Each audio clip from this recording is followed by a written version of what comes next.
Okay, let's get started. I'd like to welcome you all to another short webinar about practical uses for EFT, and once again I'd like to make my regular promise that I can almost certainly guarantee you that this webinar will not make you any thinner, richer or more popular than you already are.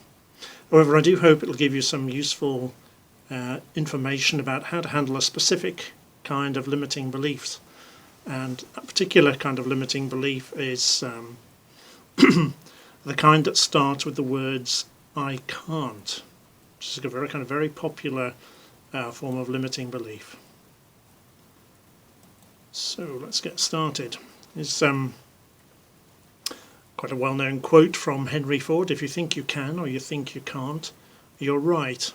And he's right. He kind of observed that this kind of thinking you can or you can't has a very strong effect on what people are able to do, people are able to achieve in the world. So what exactly is an "I can't" statement? Well, one way of thinking about an "I can't" is that it's, as in this image, rather like a kind of a mental fence in your world. So kind of the limits of possibility of your world. When you're inside the fence, inside your comfort zone, then whatever's inside the fence is possible for you. But as soon as you get up close to the fence, then there's a kind of a limitation or a mental barrier to what you can't do. And this fence or this barrier looks very convincing, feels convincing, it seems like a very real thing in your world, even though it's a mental construction. And for the most part, they've probably been formed a long time ago, and you came to decisions about what was and what wasn't possible for you. So let's have a look at some of the possible "I can't," some example "I can't" statements. So here's one: "I can't speak in public." This is quite a popular one, and I'm using the word popular in inverted commas here. I can't fall in love. I can't say that to my mother. I can't leave this job. I can't get out of this relationship. Each of these statements represents a kind of a mental fence or a line in the sand that can't be crossed. So how can we challenge the can'ts? Well, we could just use regular EFT and tap on the statement. I can't, even though I can't speak in public, and so on, and tap along to that phrase. But that's probably not going to be very effective. It's quite a kind of blunt method, blunt approach of just tapping on the statement. So I'm going to show you something here that's a little bit more forensic, a little bit more towards unpacking what's behind a can't, what's in there, to make it a little bit more specific so the tapping has a better chance of working. So to do that, I'm going to use some techniques that are derived from something called neuro-linguistic programming, NLP, another three-letter thing from California. A lot of you may be familiar with NLP already. Gary Craig, founder of EFT, was also an NLP practitioner, and it shows in the way that he approaches some of the stuff that he does with the tapping. And I'm going to use a small part of NLP, actually the first part of NLP to be developed, which is called the meta model. And the meta model is part of the linguistic parts of neuro-linguistic programming, that it's concerned with the language, the way we use language, the way we express ourselves, and how that shows to the world our belief structures, things we believe, things that we think are possible and not possible, and stuff like that. So we're going to use part of the meta model, and this particular part of the meta model is called modal operators of possibility, which is a very fancy way of expressing or way of talking about the bits of language that are to do with what you can and what you can't do. So When we're looking at the meta model and modal operators of possibility, that gives us a couple of questions that you can ask to someone who owns an I can't to help them or you to unpack it. So these two questions, I'm going to deal with these two questions in a moment. But before I tell you what they are, I'd like you to think of an I can't that is currently operating in your life. Most people have an I can't or two tucked away, so I'd like you to think of one, an I can't, whatever it is. Okay. And just to try out these questions I'm going to ask you on yourself, just to see how they feel. Okay, so you got one? Very good. Okay, so here's the first question. Now, bearing in mind your I can't. And the first question is, what stops you? What stops you? Now, there are two kinds of answers to this question. When somebody asks you, or you ask somebody else, in response to an I can't, and you say, what stops you? The first kind of answer is to do with the emotional blocks to moving forward. So it can be the things that, memories of times where you learnt that you can't do this, memories of previous failures when you try to do this, perhaps some other beliefs, bad feelings that go with these kind of experiences, all that kind of stuff, the emotional blocks to moving forward. And that's what's eminently suitable for tapping using EFT. The other kind of answer to this question is a kind of acknowledgement of ignorance, which is to say, I don't know how. Now, it's quite true that when I say I can't play the guitar and I can't fly a jumbo jet, those are both true. Now, I could tap on those statements till the cows come home and they would still be true, because it's not a question of my limiting beliefs. It's a question that I don't have those skills. If I wanted to play the guitar, I would have to commit to getting a guitar, doing the practice, learning the lessons, perhaps taking instruction, and learning how to do it. This is not a tapping question, this is a skills question. Likewise with the jumbo jet. I would have to go through the flying lessons, all the kind of stuff that jumbo jet pilots have to do before they're in a position to fly a jumbo jet. So the answer to the question is I don't know how. Tapping's not the answer to this kind of problem. It's an information question. Okay, you ready for the second question? Bear in mind your I can't again. Okay, here it comes. What would happen if you did? What would happen if you did?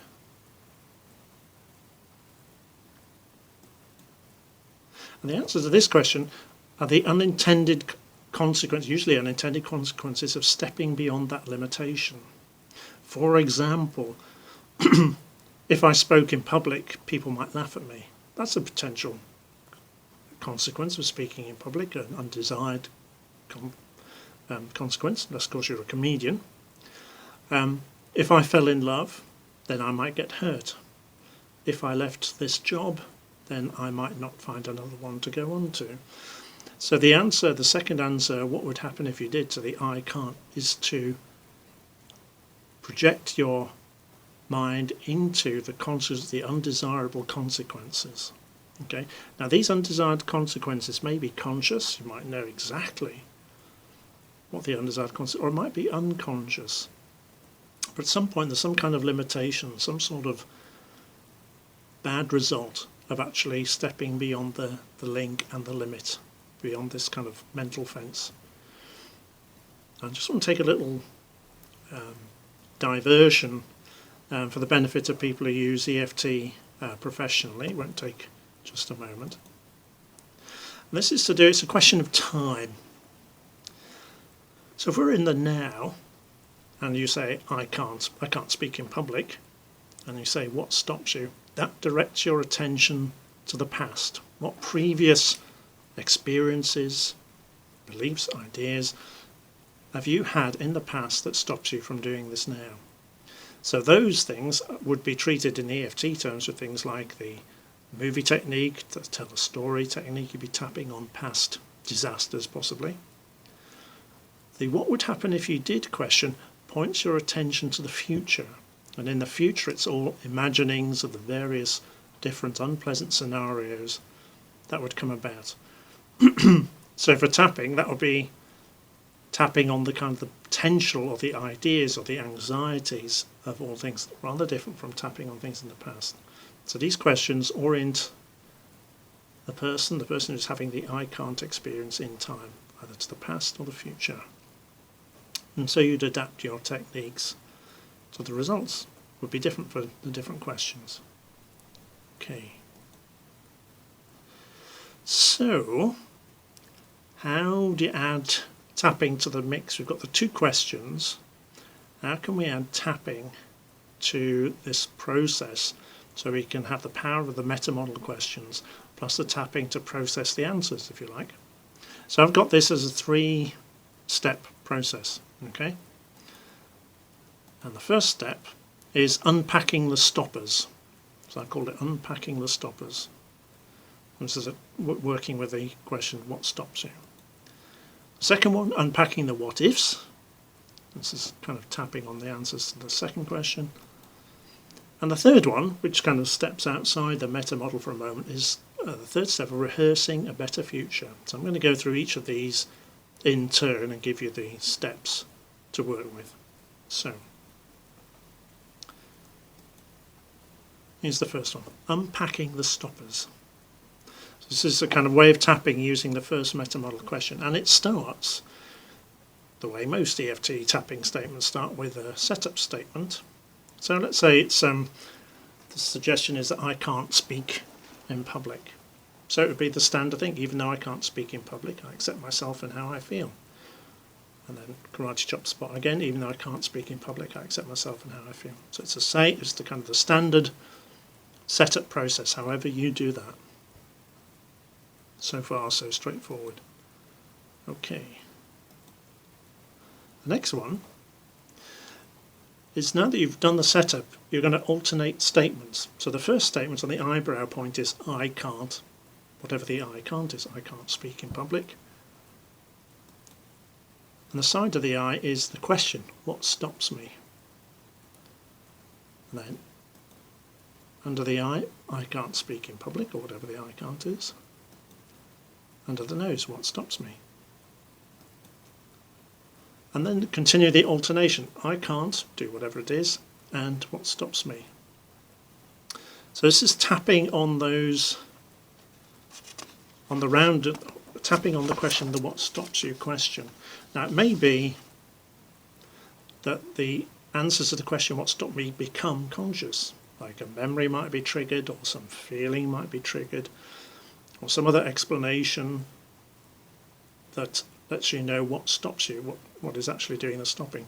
In which case, you may go off and do some tapping on that, taking care of the memories or the other beliefs or other material. Or it could be that the answer to what stops me remains unconscious, that you perhaps might know something's going on while you're doing the tapping, but you don't know specifically what it is. It could be either of those. So as you work your way through this, you kind of process the answers to the question while you're doing the tapping. So you're alternating the belief and what stops me. Okay, second step.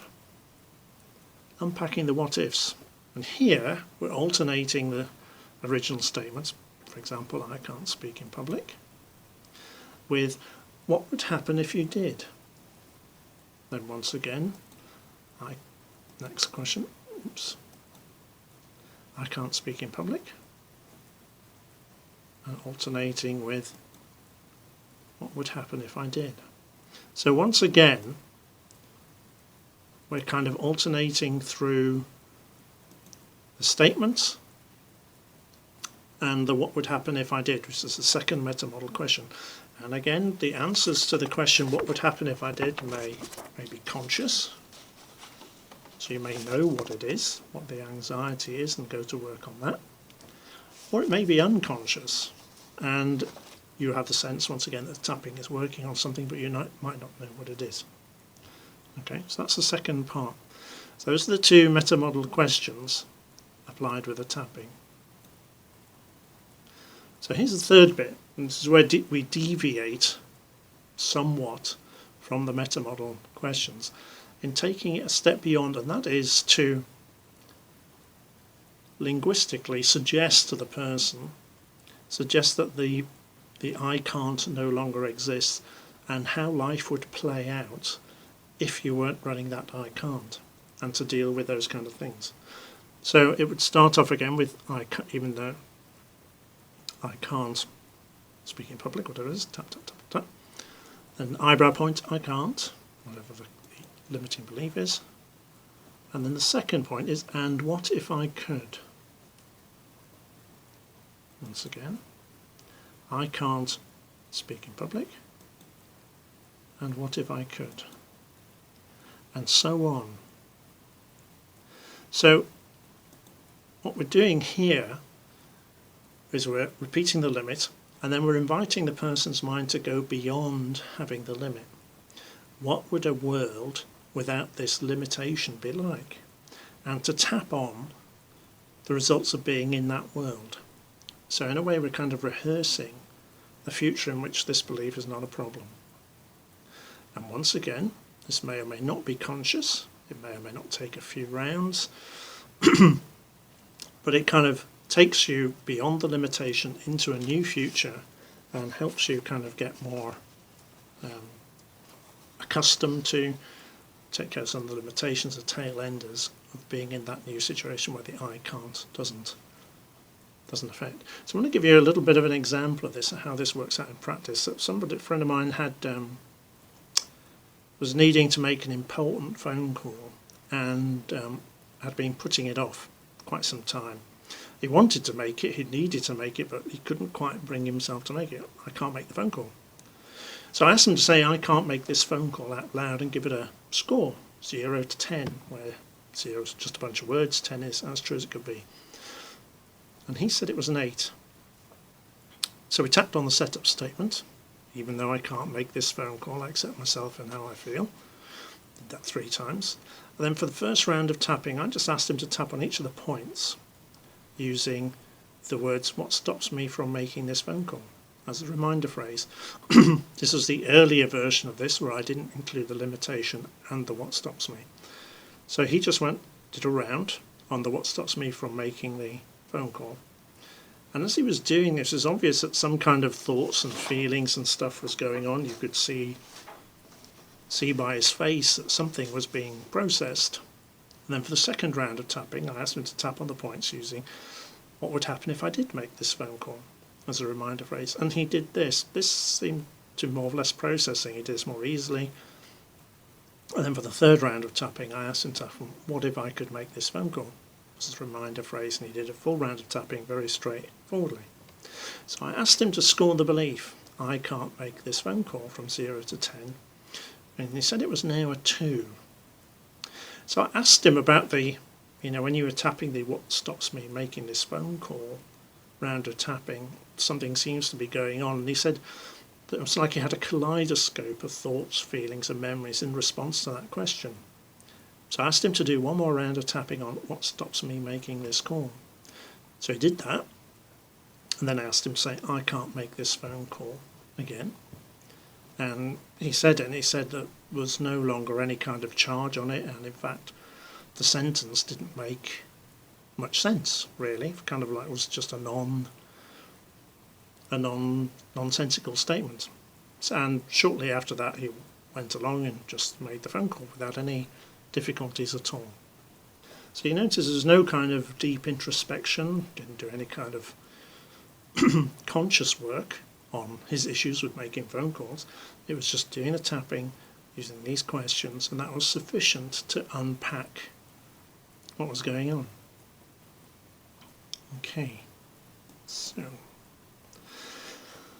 excuse me. Let's just go on the advantages of this process. First of all, it's simple. There are just 3 questions, 3 things to remember to tap. So you don't need to have a degree in psychology or be any kind of genius to run this process. It just takes 3 questions in that order with the tapping. Very simple, very straightforward. You don't have to think of any reframes or other verbal tricks to work with the process. It's just straightforward, very simple. The second one is that it's exploratory. Because this is based on questions, it's very easy for the person to accept the question into their mind and to work to answer the question. So the user unpacks their own experience. You don't need to provide any explanations. You don't need to kind of have to guess at what's important. You don't need to intuit anything great or meaningful in what they're doing. You just need to provide the questions and they do all the work, all the exploratory work. Okay. And it's respectful. Because if you're the person doing the tapping on this, you don't have to take on someone else's reframes or ideas. The solution isn't being imposed on you from outside. You're not being told what the right thing to do is. Because you're doing the work with the questions, it respects your process, your experience, and what's going on for you. And of course, the resolution of that, because it's all your own stuff, is much more likely to be robust and long-lasting. Finally, it's future-oriented. That means that towards the end, when you get to this mental rehearsal, what you're doing is you're dwelling on the future, how you're going to do things differently, how you're going to use this in the future. You're not kind of focused back on all the problems, deficits, difficulties that went before. The whole process is aimed towards taking you into a new, simpler, more comfortable and easier future. Okay, so let's just put a few, just want to say just couple of other things about this before we go to the last part. In the examples I'm given, where like this guy couldn't make a phone call, the actual tapping was quite simple, the processing was quite simple. It's a kind of a lightweight I can't. If for some reason the I can't is based on some earlier traumatic experiences, like for example I can't hold down a relationship, if the idea that I can't hold down a relationship is based on years and years and years of abuse, then the question, what's stopping you and what would happen if you did, may have very many consequences, may kind of provoke all sorts of memories, thoughts, feelings, emotions that would lead to a lot of processing.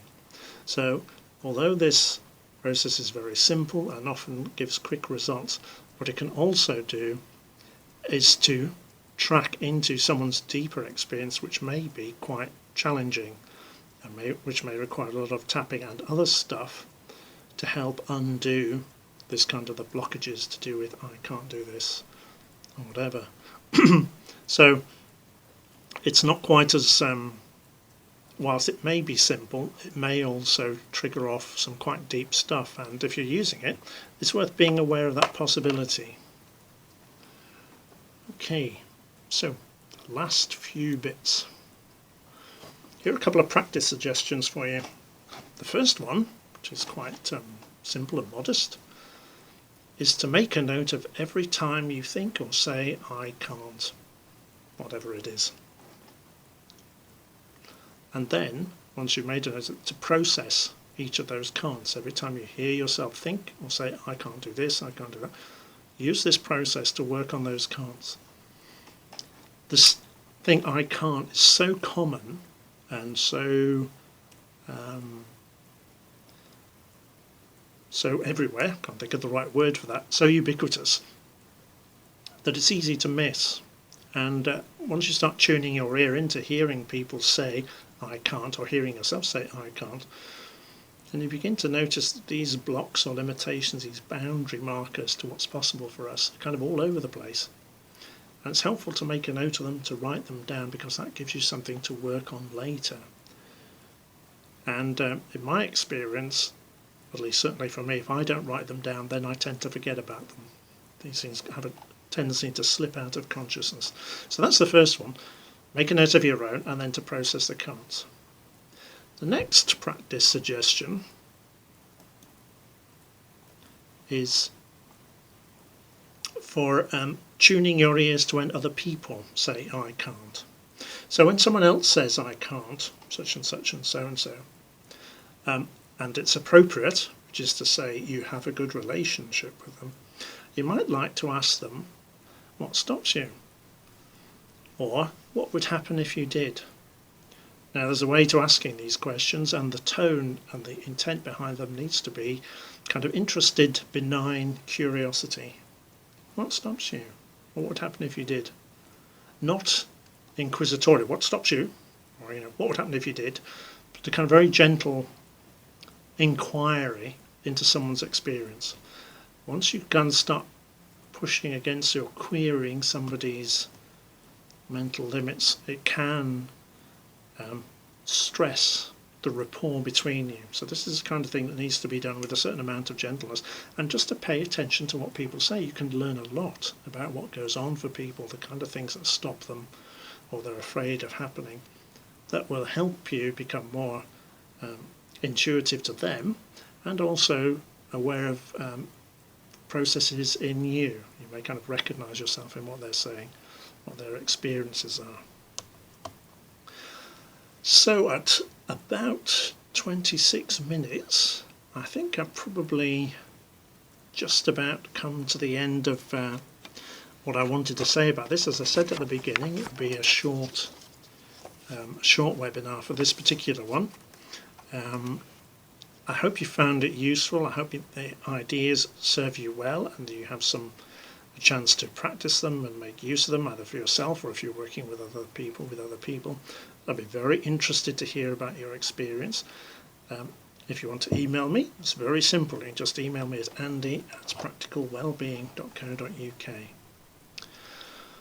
Okay, it's almost time for me to have a sip of water and to close for this weather. I hope you found it useful, and I hope to see you at the next one, which will...